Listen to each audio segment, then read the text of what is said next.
Hello all. I know I said I wouldn't be doing any more alcohol reviews, but we had a belated Christmas gathering on my father's side of the family. And of course, what did they give me? They give me alcohol, of course. So I feel like I have to review this before January. So it is 12/29. I just received this afternoon. It is Elijah Craig, small batch. Now, this is, I believe, one of the first whiskeys I actually reviewed on this channel way back in 2014, I believe it was. I've had it several times since then, and it's one of my standbys. I would say my number one standby for bourbon is Buffalo Trace, but this is close behind. Um, Actually, no. Now that I think about it, I believe Wild Turkey uh, 101 is actually probably much more the one I go to the most, followed by Buffalo Trace, followed by this. And if 1792 were cheaper, it would also be on the list. But yeah, so this is an old standby for me. So I already took the wrapper off, but I haven't, as you can see, I haven't poured any out yet. So it'll be nice to review this, and yeah, no, my camera goes out of focus way more, and seriously needs to be replaced. Um, so it'll be interesting to kind of see. I didn't go and rewatch the old video because nothing's changed with the recipe. Let me go ahead and look up the mash bill really quickly here. So I don't think I said the mash bill last time. 78% corn, 10% rye, 12% barley. No age statement on this, but says it's around, you know, 8 years old in the barrel. 94 proof. Again, this is a bourbon that needs no introduction. Like Buffalo Trace, I believe either Elijah Craig or Buffalo Trace are great entrees into the mid-shelf bourbon level for those of you just starting to explore bourbon whiskeys. You know, you can't go wrong with this one. And yeah, let's just go and pop it open and pour it out and get to this review, shall we? Forgot to dub this review. Well, I've had the Bing Chilling meme stuck in my head for the past hour or so. So I'm going to dub this one the Bing Chilling review. Probably very confusing to those of you who don't follow internet memes, and very stale for those of you who do. But it is kind of a brainworm of a meme. Yeah, a little bit of an overpour here, but that's okay. It's all I'm going to be drinking tonight.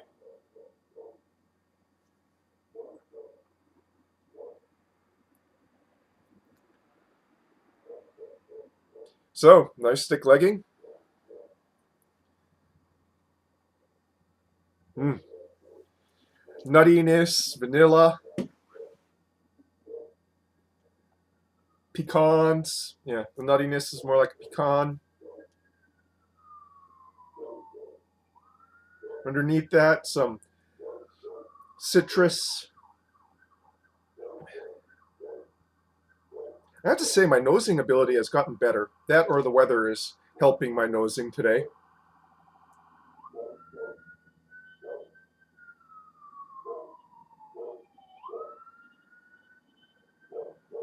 Not too much wood char in the nose.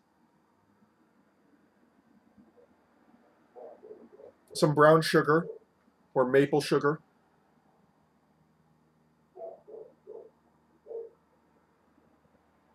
All in all, nicely sweet smelling, as a bourbon should be.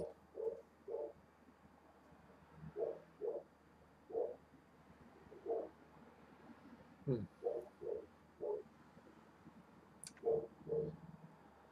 Gives me something to savor there, you know?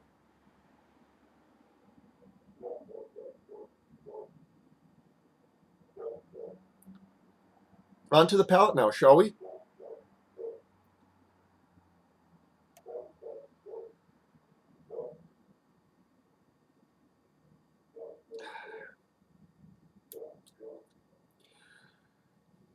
For a 94 proof, it certainly goes down smooth.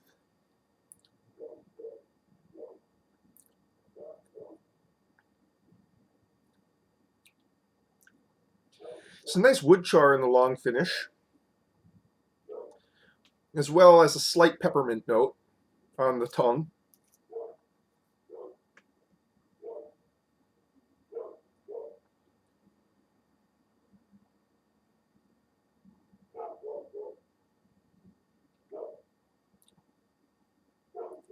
Up front, some quick, bright citrus notes before they are replaced by wood char,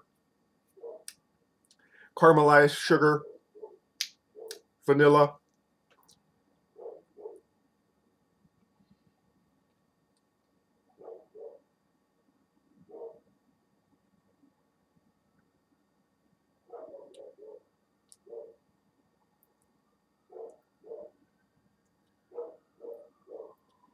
A sort of peppery, minty spice emerges in the mids and continues on into the finish on the palate.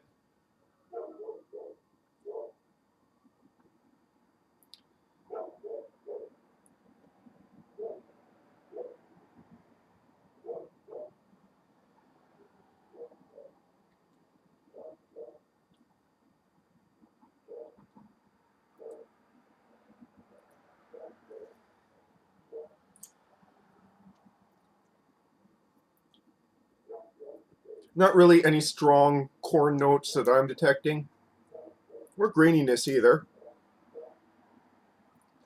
A lot of those charred wood barrel notes, as well as some of the more rye-derived notes.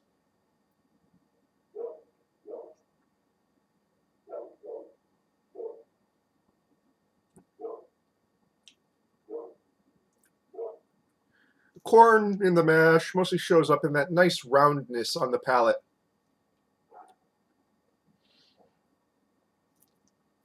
Okay, let's go for some top notes here.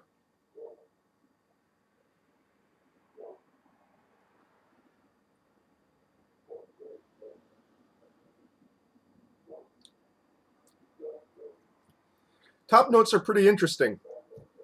Get some hints of licorice, some nice herbaceous notes there in the top note that you don't really get on the palate or the nosing.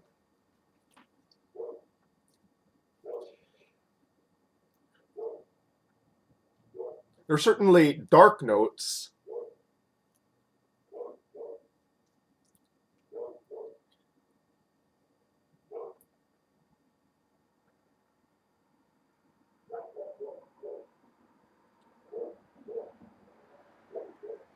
And there's a slight juiciness in the mids. Can't quite discern, what type of fruit it would be, but it's just kind of, you know, making motions. Yeah. Motions as a form of analogy to taste. Or there's a squid attacking my face. I'm too weird for this review business, folks. Just too weird.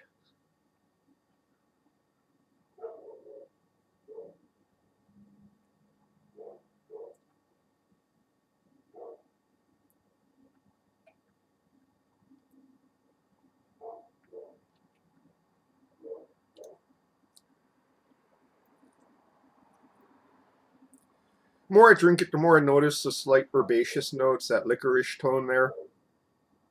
When I say licorice, I don't mean anise, I mean actual licorice. Again, this will be something I never get tired of harping on. What people think black licorice tastes like is actually anise, which is used to flavor black licorice, since they don't actually flavor black licorice in America with licorice.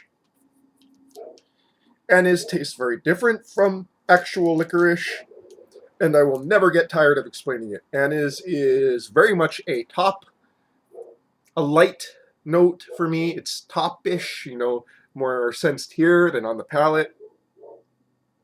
It's flowery. Licorice is earthy, dark. It's I find it very different. Yes, there is a slight similarity of sorts, but it's of sorts. It's not something where you'd mistake one for the other.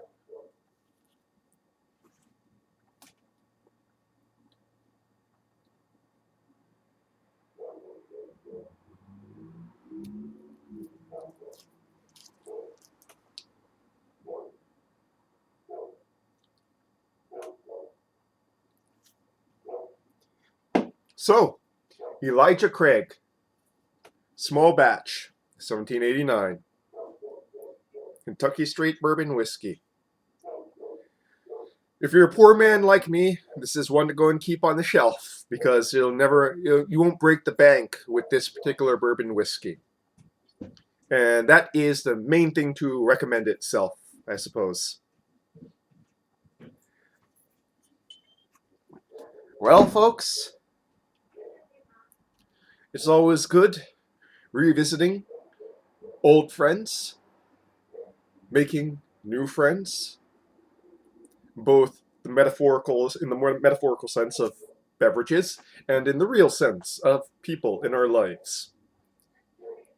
I look forward to dry January and giving my liver and kidneys a rest. And whatever I figure out to do in the interim, well, you guys will be seeing it, I suppose. Probably won't upload this particular video all the way until like maybe the beginning of January thereabouts, because I'm lazy. It takes forever to upload things. And I try to keep myself to a single upload a day, so if I forget the daily upload, it means SOL. But yeah.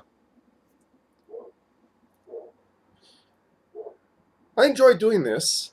I'd like to keep on doing this sort of very amateur YouTube production, you know, sort of thing that went out of style around 2010 thereabouts. I'm still chugging along doing it. I got into it long past, everyone started getting more professional about YouTube.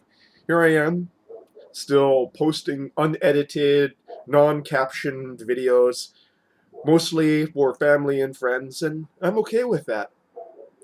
But hey, every now and then, occasional video hits it big. My Methusalem rum review, for some reason, is my most viewed video. Go figure. I have no idea how that happened, how it got onto the algorithm. Not enough to go and make me monetize this channel, but, even if it was offered to me, I doubt I'd monetize this channel. I mean, how can you monetize a liquor channel? You can't nowadays.